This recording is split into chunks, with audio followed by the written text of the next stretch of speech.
So book also halachot of 9 days. So as we know, one is not allowed to have meat.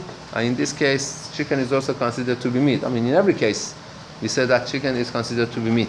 But one is allowed to use, right, fleshy dishes, I mean pot and stuff. If you have a pot that you usually use for meat, so you wash it and clean it. One is allowed to cook in it. Right? We don't say don't even use, right? The utensils. Utensils are one is allowed to use. And the bonus is that if you cook parvus food in a meat pot, the food is considered to be parv. So you had a dig that you usually make avgushtin, right? You clean it nicely, you wash it, then you make rice in it. The rice is considered to be parv, right? Rice, so but one is not allowed to have the soup from the chicken soup, even if it doesn't eat the chicken or the meat. You have abgusht, so I don't eat the gusht, I just eat the ab, right? Abgusht, right? One would not be allowed to do that. One is allowed to serve meat to kids under bar mitzvah age, especially the very young ones that don't even know what this whole thing is about. I imagine for sure 5, 6, 7 years old, right? But the idea being that if a kid is weak and needs good food, one could serve them till a year before bar mitzvah or bat mitzvah, right?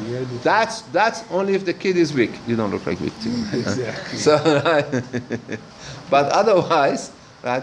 Otherwise, that little kids who don't understand, as I said, 4, 5, 6 year old for sure is no problem, right? You could serve that, right? But kids who are older, only if they need.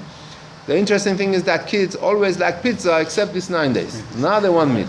During the year you buy them meat, they don't eat it, but you go 9 days. Okay, continue. If one made a bracha on meat mistakenly, right? He opens the refrigerator, right?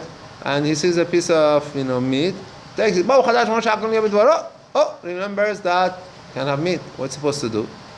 So we know that Isur of Baracha Levatala is very chamur. Right? So one is allowed to take a little piece, a little bite. That Baracha should not be Baracha Levatala. But don't use it every 2 minutes. This is just like one.